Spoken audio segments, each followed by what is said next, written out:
I'd now like to ask Dr. Karen Fontenot, excuse me, of the University of Southeastern Louisiana.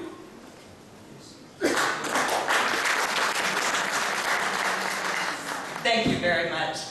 I'm delighted to talk about the conference, but I'm a little afraid of the moderators. They've done such a good job at keeping everybody at 5 minutes or so, so I'm going to keep my comments necessarily short. I would like to thank the organizers once again. Dr. Weller did a very good job of thanking them, but this was one of the most informative and provocative and useful conferences on the issue I've been to date.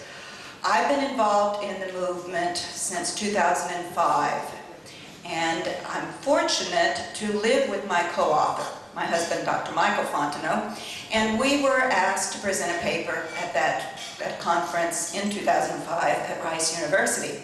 And after we were finished, I told Mike, this was such an interesting topic. It's a shame there's nothing more to write about. Well, 5 years ago, we're just finding out that we're skimming the surface. There is so much to write about the Hizmet movement. And in part, I think it's because it's such a dynamic movement. It's a movement that is not static, it doesn't stay still. And as the panelists discussed today, it's a movement that's composed of individuals.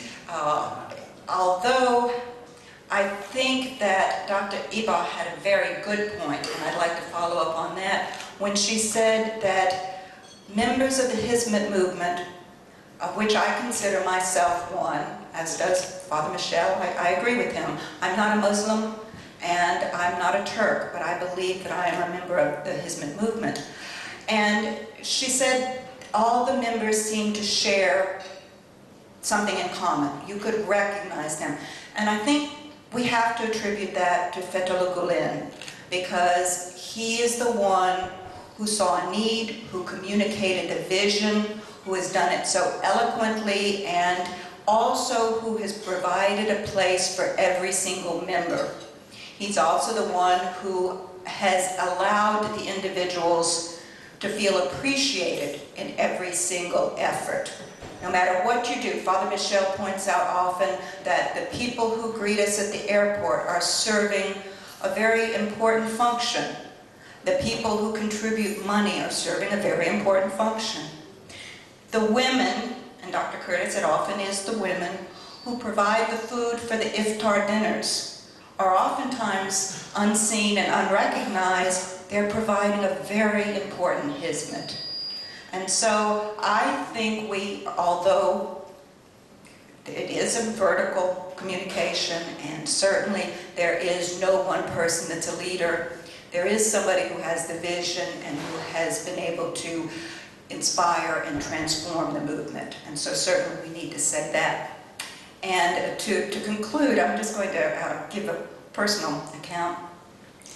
A few weeks ago, somebody that I work with on the schools, I'm on the advisory board of the schools, the Gülen schools in Louisiana, and he looked at me and said, "You would make a very good Muslim wife." And I was immensely flattered. I came home and told my husband, I was so flattered because I know these women. I've worked with these women, and they are among the most accomplished, intelligent, educated, hard-working women. I admire them so much. I don't know how they find enough hours in the day. And I asked one once, I said, "You're a professor, you're writing, you take care of your family, how do you do it?" And she said, "Well, Fontenot Gülen is writing books and he doesn't sleep very much, so why should I?" So I'll conclude on that note. Thank you very much.